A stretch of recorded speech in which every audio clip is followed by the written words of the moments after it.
put you in the. Okay, there you go. Okay, call this meeting to order. Let's have a roll call Mr. Bahu, here. Mr. Conway, Yeah. Ms. Smart. Yeah. 3 present.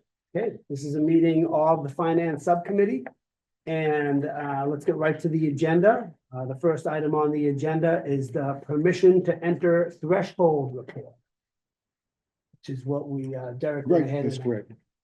gave to us in reference to, There was some conversation around the permission to enter levels and whether or not they could be raised. They're at $5,000 right now. And so this represents a sample of a sampling of items that were collected from previous permission to enter reports this year. And so I just wanted to furnish you with that and broke them out by dollar amount. So you'll see on the first page, it's 0 to 10, then 10 to 25, 25 and above. And so you get the idea, right? And then 100,000 plus, those are the categories that they fall in. sure, And so this was meant, the motivation here was to determine whether or not permission to enter level could be raised. In the Abrams report, which we received, the recommendation was made for $25,000, I believe. There's been some discussion that that may be too high. A lower amount may be something that we would consider in an effort to kind of move things through the process a little more quickly, alleviate the burden on school committee members and staff and so on. It creates a bit of a delay. So aside from that, it creates a delay when we have to wait to submit them for school committee approval. So in meetings where there are one meeting a month, perhaps like last month, suddenly you're waiting a month to then resubmit, or to submit, I should say, finish. So the company name is listed, vendor on the left, description in the center, and dollar amount on the right. terrific. Any questions? I have a question if I could. Yep, go right ahead. I'm just wondering if we raised it, would we be getting a monthly report of those expenditures? Because one thing that has been nice about having it come before the committee is we get to see them. Right. So that could be provided, so it'll be at the will of the school committee, whatever you wish to, whichever form you'd like to proceed in, we can accommodate, we'll work to accommodate. Yeah. So if you'd like to receive that monthly report list like this, in this similar format, do you find this format? How do you feel about this? I know you'd like some larger print, you can certainly do that. I'm fine. Yeah. So fine with this format is okay. I personally don't like the idea of raising it. Mhm. That's my gut feeling, I'd rather have it, but we can take a good look at these instead of. Yeah, Because I've seen too many of that, for So you- a $995 thing. Maybe not in this particular report, but I'm just saying that Mhm. it might open up the floodgates and. which I don't see the reason to really increase it. So the primary concern on our end was just like last month, where there was only one meeting, if a vendor had submitted too late for us That's to kind of submit. rare though. What's that? That's kind of rare. Well, even 2 weeks, right? So the concern that we've heard is with regard to getting purchase orders complete, paying the vendors in an appropriate time frame and so on. This just slows the process down.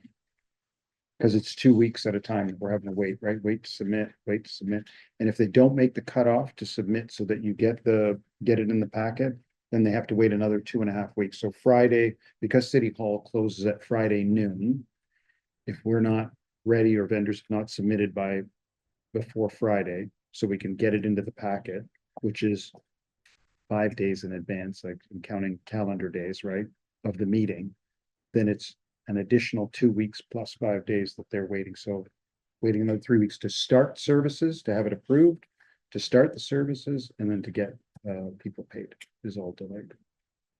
So it's the will of we'll make a recommendation to the subcommittee, make a recommendation. So at the will, we can certainly furnish the information. And then I might propose a trial period perhaps, and you can see how it goes. And if you don't like it, we can revert to form. If you like it, we can extend it. Might be an alternative that we would consider. Or that, As I said, I'm not in favor of this at this point. I think Ms. Martin had a question. just to say, and I, again, I'm coming from the same perspective as David. I think I've said that before, that I'm very reticent to raise it. But I completely understand like, I get why you're asking. And I understand that this can be, it can really be challenging to kind of work within the school committee schedule and all that. Mhm. What I would say is that, the whatever the subcommittee chooses to do, the full committee will make the decision. So, I mean, just because Dave and I aren't, recommending it doesn't mean this dies. You can bring it to the full committee and you get 4 or 5 votes, which your chances are you have a good chance to. I'm sure. Yeah, exactly. So, I mean, no one's gonna be offended by that. Okay. But I will, I would agree with Dave right now that I wouldn't be comfortable moving them up. But I'm not gonna be offended if the committee makes another choice. Sure. And I think, in our last meeting, we asked Mr. Pinto to go ahead and begin to give us a report of what. I do like this report. 5 and Yeah. 25,000, just so that we can sort of understand what this may look like. Yeah. So realistically, I like to say this looks great, and I think we all agree that we appreciate what's here, even if Yeah. we can't really see it perfectly. I can see. But realistically, why don't you, at our next meeting, because we do have another meeting coming up. If you could kindly maybe, share this information, I believe, with the school committee, because, we're only meeting once every 2 months as a finance subcommittee. Why not with the school committee, so they can sort of get acclimated to it? Mhm. And then we could maybe come in with a recommendation at the next, finance subcommittee meeting, to propose to the school committee and have a vote on it. But at least this way, the school committee will start seeing what these, permission to enter fees, firstly, we already see what they are, but a report on how we can go ahead and progress, towards maybe raising the threshold amount to something that's less than $25,000, even though the Ames report came in with us, just to go ahead and get the whole board, comfortable with it. Is everybody sort of Yeah. okay with that? Yeah. Ms. Doherty? Great. Okay. Moving right along, item 2, outstanding prior expenditures. Oh, hello, go ahead. I was trying to unmute, and I accidentally FaceTime. I don't want to FaceTime. Don't worry, we don't see you. If I hit end, am I gonna hang up the call? No, you're just No, gonna, we hang up. can't see anything. You're fine. We Yeah. can hear, we can hear. So I just was gonna say, I think that, I obviously don't have the report right in front of me, but at the next meeting, we can talk about this. Because I think it's been 5,000 for a while, and I'm so focused on trying to be more efficient about a lot of these financial stuff. I mean, we're looking at, we've got bills from over a year ago, 2 years ago, that we're trying. So if this is gonna help, as long as we don't lose the information, that's the key piece of it for me. But I think we can move forward discussing it with the whole committee and maybe come up with some, a compromise step that's not all the way to 25, but let's see how we feel about 10 or whatever. So I agree, the next step is really going to be talking about it with the full committee. Okay, Great. great, thank you for that. Thanks. Okay, next item, outstanding prior year expenditures. Some people refer to as bad bills, the update of, if you will. So, I did have the opportunity to, I'm just gonna pull up my item.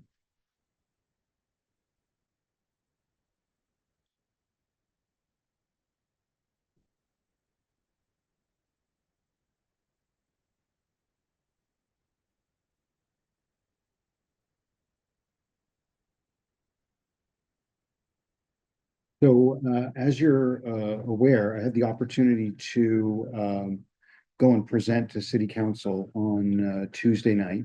And so I took forward the full slate of outstanding prior year expenditures that I presented to school committee and that was approved to go forward. I did, I don't know if you had the opportunity to see it. Did anybody see it? I wasn't able to tune in that night. Okay, so if you look it up, it's at the 2 hour mark of yesterday's, or Tuesday's Tuesday's meeting. meeting. So in that, I did let them know that several things. I did provide them with more information than what was included in the packet. Very funny. I took the memo that I had provided to school committee and I wanted to share that with city council in order to furnish them some more information, perhaps alleviate some of the questions that they might have. I didn't want things to be a mystery, right? I wanted to be transparent.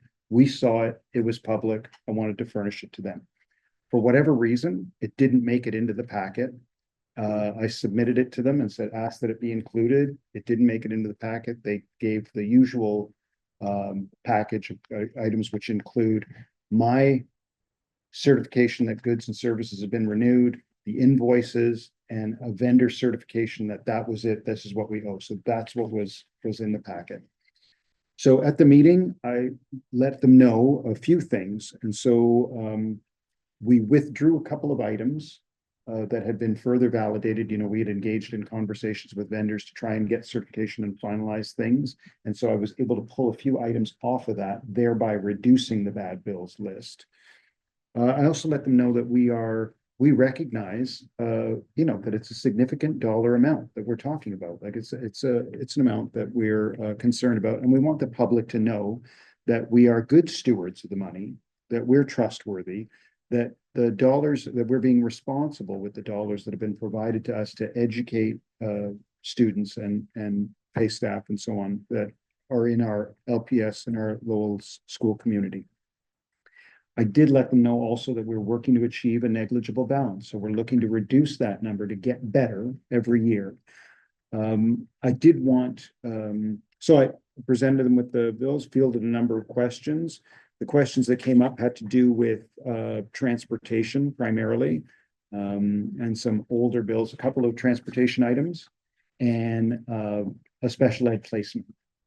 And so at the end of the meeting, so not to carry on, I was able to highlight all of the process and control improvements that we've made here to include you know, the training that we've done, the monthly reports that we're sending out, the budget meetings that we're having with managers, the trainings that we've offered already. So in the last few months, we've done all of those things. I also let them know we are pushing back on people who are submitting bills. We're not just paying anything that's presented to us. It needs to be validated. Services need to have been received. It needs to be certified by the vendor and by us that goods and services were received before we pay. I did let the city council know that they had choices with regard to what we were going to do going forward. So because it was outside of our fiscal year, we could pay it in full, given that it was validated and certified. We could negotiate with the vendor and say, hey, listen, you're outside of our fiscal year. Or we could not pay it and tell them that they needed to seek an alternate remedy. They voted to go ahead, but pulled 3 items. There were 2 transportation items in the Vermont Permanency Initiative. Councilman wanted the city solicitor to sign a letter saying that they were okay to pay. So despite the fact that the city councilor, the city solicitor offered an opinion and said, these are okay to pay, Council Member Gitchier wanted it in writing from the city solicitor, which was agreed to. So now we'll see. The rest of them have gone forward to be paid. I did ask in a letter to the city CFO, city auditor, city solicitor. I copied the mayor and the manager at the city that I wanted to use free cash that we returned to the city at the end of last year. We returned dollars to the city. I said, I want to use that money to pay these bills because these are prior year expenditures. Why would we be sending money back to the city? It was unspent dollars at the end of last year. Okay, how many $3? It was 1 point. So the preliminary estimate is 1.1 million, 1.162. So we couldn't have used that money? So unfortunately, I wasn't here, so I don't know whether it could have been used, but I know that I'm gonna. Is we're that gonna something they need have to to use use it. all the time? So I'd have to It is. look back and see.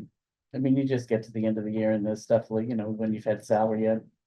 So I mean, there's Empty plenty of money, positions. let's say, for a safety audit with million something. I'm just using that Yeah, as that's an fair, example. that's Why fair. wouldn't you do that?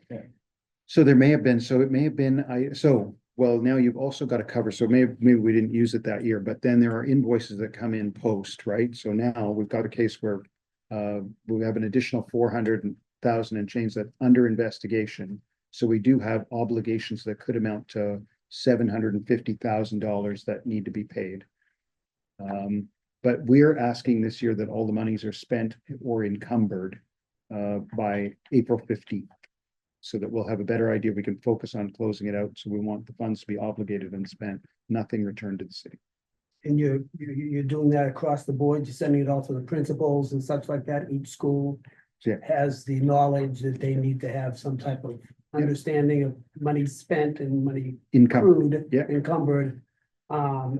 By April 15th, so that That's we can true. sort of stay on top of it and not have any extra funds moving forward. that's correct. So we are doing, so I'm in the midst of the second round of budget meetings with all school site leaders, cost center managers and department managers to give them a current status on this year's budget, any outstanding purchase orders that they have, any position control changes that they have, and so on. Any questions? I know some people ask about vendors and such like that, so all our vendors are being paid.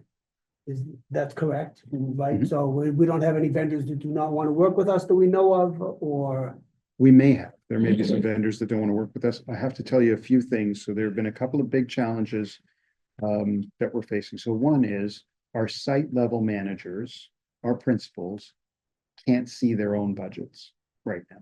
So they do not have access to the municipal finance system. I've asked for this and I'm pressing them to at least give them view only access. So at least they can Why see. wouldn't they have access?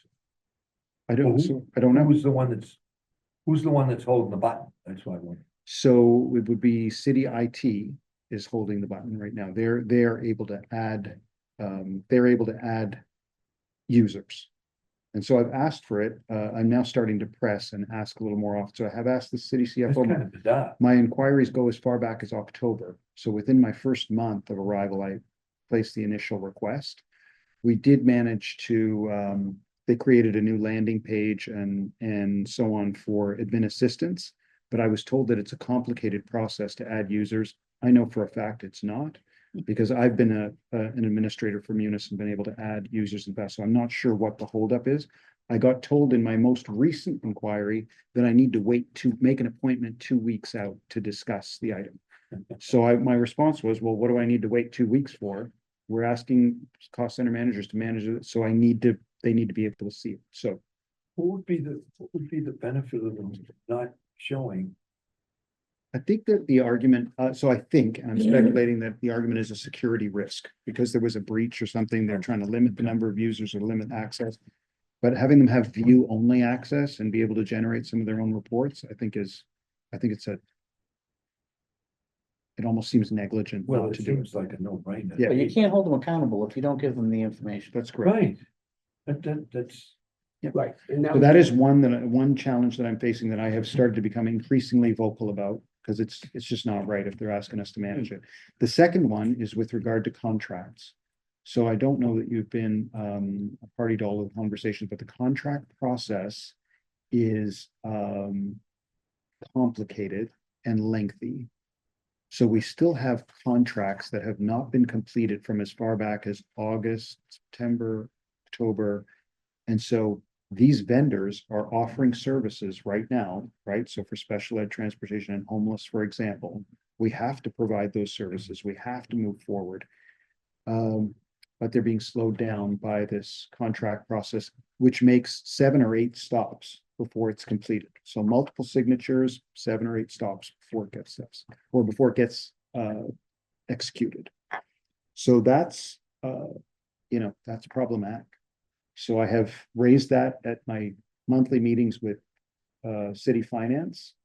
We did have a meeting with city legal, the city auditor, city solicitor, and several of our meetings. So we went over there. We are collaborating and we are, want to reach a solution as to how to speed it up or compress the contract process. But we haven't made good progress there. Yeah. So those are a couple of things that are, Ms. Mark? So, and I know I've asked this before, but we have this conversation over and over again. So my question is, isn't there a way that we could establish contracts with 20 different small to medium transportation companies in the summer? So that come September, I know we have to have an individual contract for each child, this is just the special ed, transportation stuff. But if we had the contracts in place at the beginning, then you could just have a PO that you're charging against.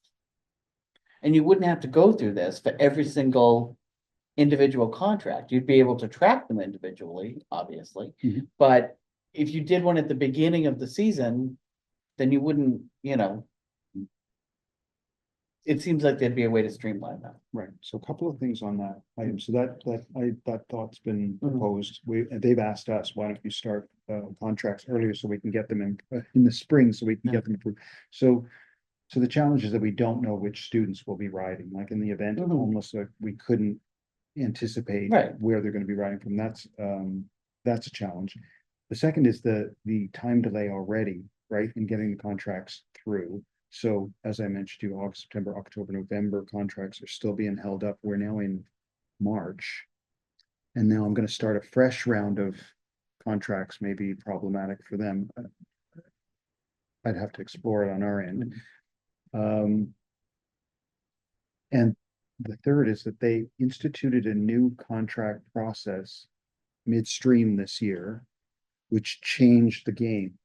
So now they've, in an effort to kind of get things rolling, and it was had the right spirit, right? In an effort to get things moving, they've now established a master contract process. So a master contract and then subcontracts. The issue is now, like for homeless transportation, for example, we now have to have a subcontract for each student that is riding the bus. So if you think about it, 40 homeless students that are taking transit, it's now 40 contracts, 40 additional subcontracts that need to go through multiple stops to get back to us. So it has, Seems very cumbersome. yes, it's cumbersome. So we're working on a resolution. And the special education students need those same contracts as well, homeless and special Yes, education? they are doing I believe they're doing the master and subcontract for those. And we have a lot of riders. Yeah. Now, ultimately, who picks up the transportation? City of Lowell picks up the transportation. Yes, they, on yeah, this, right? through us, yeah. Through us. Yeah. We have to approve it, we have Yeah. to submit everything.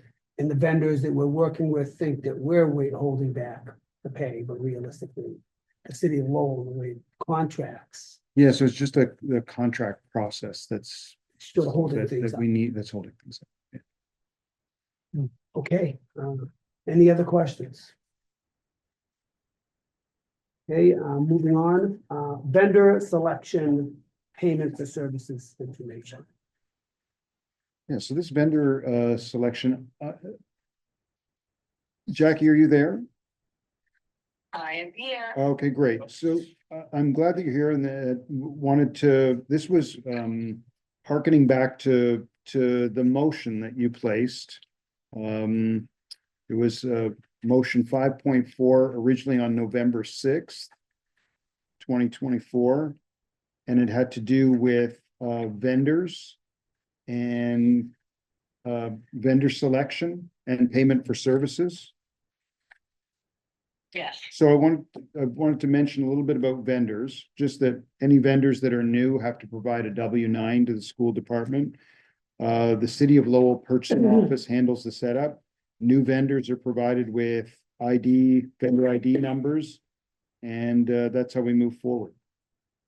So that's on getting approved vendors.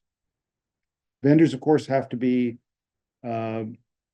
responsive and responsible. So by responsive, I mean they respond in a timely manner to our inquiries. We ask them for information. They provide it wholly, completely.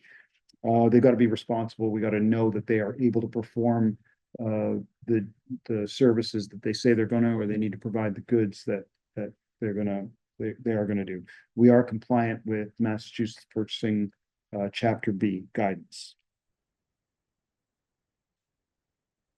And so the payment for services, we talked a little bit about that, Jackie, about making sure that people are getting paid.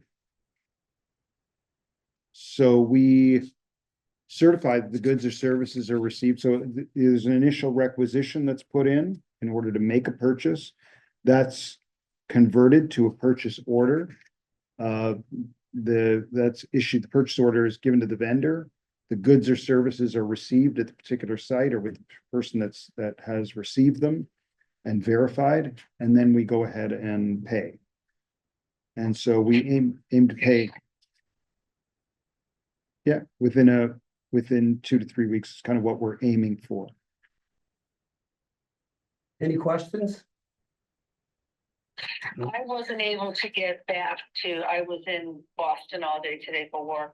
I wasn't able to get back to people who had reached out to me with concerns, which is why I made this motion. That there were a couple of local vendors who said we're still waiting, and it had been like months.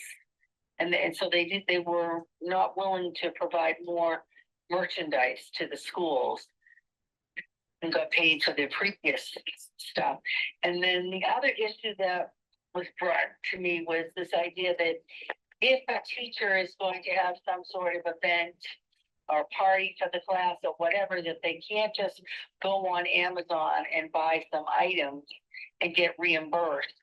Even though the expense is appropriate and fine to the activity, they have to go to preferred vendors, which might be, quite a bit more money for the same item. So I don't know if you've looked into that at all. I did. So I'll answer your first question first.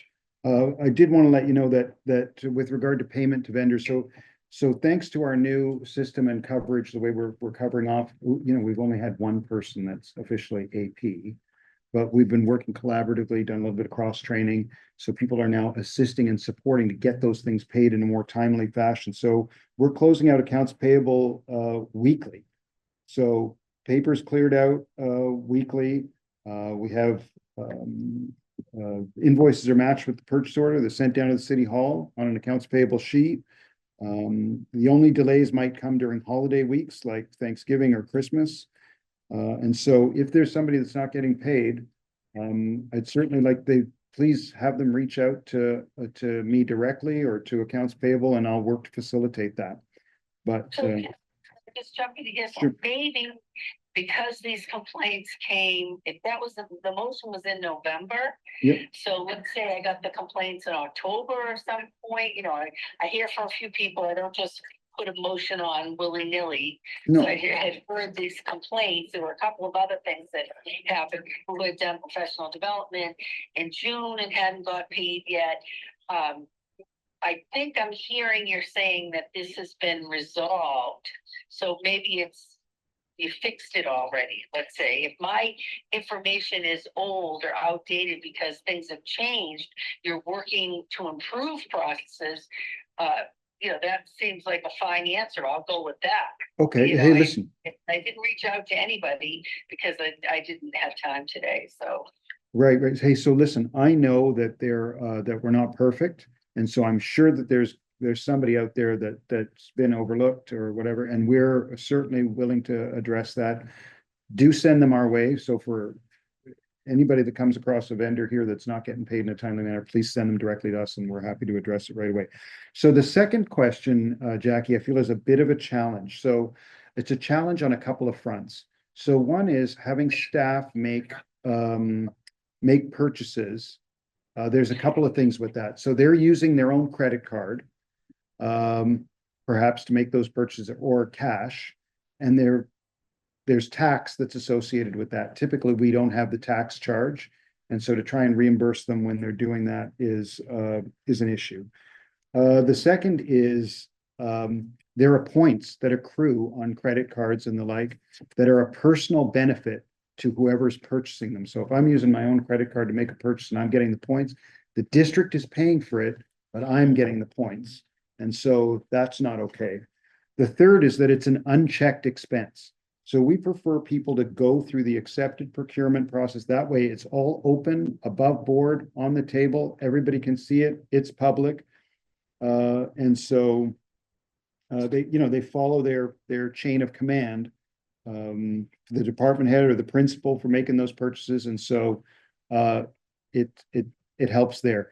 It also is, those are also unpredictable expenses. So when it comes to budget planning, if Mr. Conway is making a purchase because he needs to, it's necessary, he's having a class function, and I don't know about it or I get it later, it's wasn't maybe a predictable expense that impacts my budget.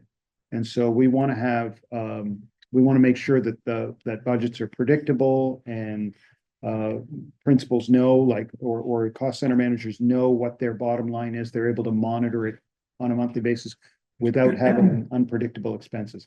An example of that is like issuing credit cards to sites. So that gets out of hand quickly, like reconciling when stuff comes back a month later and, months apart, and then they've got to redact information. There's a whole lot of information that needs to be provided. Even employees with credit cards, their own credit cards, making the purchases and providing them in a timely manner, like typically that bill lags. And expenses are going, things are moving along, and then all of a sudden you get a credit card bill that you didn't expect. So those are some of the reasons. With regard to going to Amazon for cheaper purchasing, so we do want to be compliant with 30B. I think that there are some things so I recognize that Amazon, as a company that's the size and scale that it is, you can certainly get products more cheaply in lots of cases. The question is it standard? Is it to a certain standard, or is it of a certain quality, or what recourse do we have if it doesn't work out? So, for example, classroom at the Shaughnessy, hey, I found 30 chairs on Amazon. These seem great. I want to outfit them in my classroom. And so I'm going to use those 30 chairs. However, the same vendor is not available to provide an additional 30 chairs in the neighboring classroom. And that furniture has to be replaced, or things of that nature, right? This way, we know if people are on a state contract, or they have vendors that are known to us, or we're following standard procurement procedures, we're able to guarantee a certain level of quality, a certain standard of service. If things go wrong and we get into a dispute or disagreement, we're able to dispute it through legitimate channels. Well, can't you use that as a little bit of a bargaining tool that we can get let's say you could get the same product, and you've been dealing with a vendor for a period of time, and say, look at this pen that we buy from you, it's $2, but we can get the exact same pen for $1.50. Is there a way that? So, Mr. Conway, I think that's a great point. I think that's an excellent point, and that's a stage that we have to get to. So you're a little bit ahead of us. We're a little bit ahead of us, but we can certainly use that as leverage. So if we were to go to WB Mason, for example, or School Specialty, and they provide us with pencils and a certain name brand of pencil, and I'm able to find that same name brand on Amazon, I can certainly go to WB Mason or School Specialty and say, you know what, list our top 50 purchases, list our spend with you, and now here it is from. So I want you to match it, or we need to find a new vendor to buy. So yeah, absolutely. One other quick thing. We'll get there. One other quick thing with this, can a vendor, if he's waiting for payment, can a vendor charge interest on the bill? Charge us interest? No, not that I'm aware. Not that I'm aware. Because I know that, I assume you still can, but you could charge the federal government after 60 days. Because I did it. They weren't paying their bill on time. And then I found out that after 60 days, you could charge interest, which I did. And then that was the last time that they went over the 60 days, then on, they paid on time. I can certainly look into it. I'm not. I don't aware know of if the it drops down to state or municipal, but I know at least they did have it on the federal level, and that's been a while ago, and I don't know if that's still, I don't know if it still exists or not. But it got my money in hand quicker. There you go. Any other questions? Jackie, I'm sorry. Yes.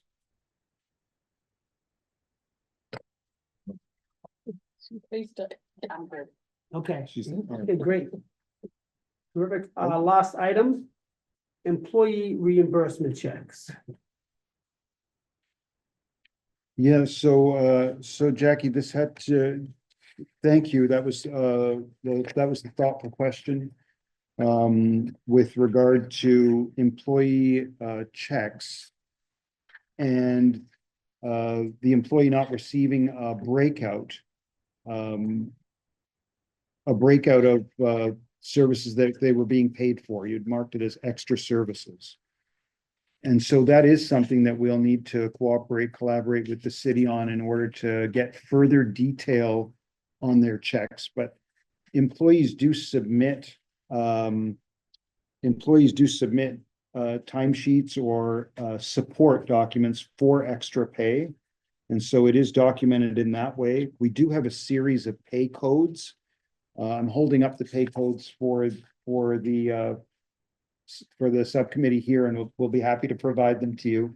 That kind of detail some of the extra pay that comes on their that may come on their paycheck. So it includes things like hourly rates or longevity pay or referee support or Coaches, summer school or coaches interscholastic or intramural appears on there. that seemed to be a problem, I know, talking about the Mhm. coaches not getting paid, or there was some kind of a lag time problem or something. There may be that I'm, There's a lag time for each of the categories. And the problem, I think, from staff point of view, that they get a check, let's say a month or two later, that has the extra amount in it. And they don't know, was that for the PD or was that for the coaching? Agreed. Right? So Agreed. But what Dr. Pinto's pointed out, we need the city, Listed. they have the capacity to delineate that, and we Yeah. just need to work with them to do Yeah. that.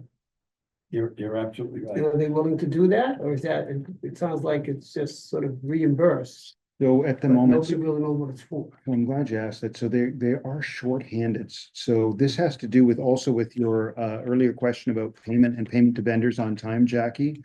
So they had one of the employees in that department passed during the winter break, and they have yet to replace her. So it's placed a disproportionate amount of pressure and workload on the remaining staff members. So I know for a fact that the job closed last Friday, and expect that they'll be hiring somebody shortly. But in the meantime, their volume of work has increased as a result of the shortfall in staff.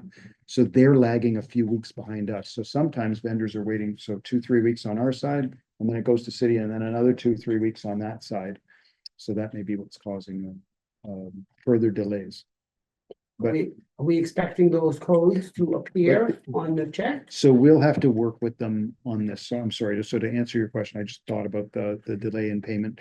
So yeah, we'll have to work with them on that. So we're trying to tackle one issue at a time. I detailed a couple to you. It's been slow going. I'm hoping to make our way through a couple before we introduce, there's no reason why we couldn't introduce it at the same time. I'll see when their new person comes on board. Coach Dr. Pinto and being a little bit less diplomatic, because the truth is, it's very slow. And it's pulling teeth. But we're working through these things professionally with the city and sending multiple reminders. Dr. Pinto is very professional, and we're gonna work through it. Well, the great news is that the city auditor has now agreed to attend our twice monthly finance department meeting. So in here at our own finance department, I get together with grants, payroll, accounts payable, budget analyst, the deputy. And so Kelly Oakes, who's the city auditor, has attended a meeting and has promised to attend further meetings. So that's twice monthly. So hopefully, yeah, she's very good. And I'd like to have her come twice monthly. So we'll see how it goes going forward. Great. Yeah. Any other questions? Okay, let me ask, could you submit that list of, Pay codes. pay codes on the, report that we submit to the finance, or at least this way we all know there is some type of list that, you know, we're hoping to go ahead and have the teachers see, or the people that are being reimbursed, for. I think that might be helpful, moving forward. Okay, entertain a motion to adjourn. Adjourn. Okay, Hey, thanks a lot.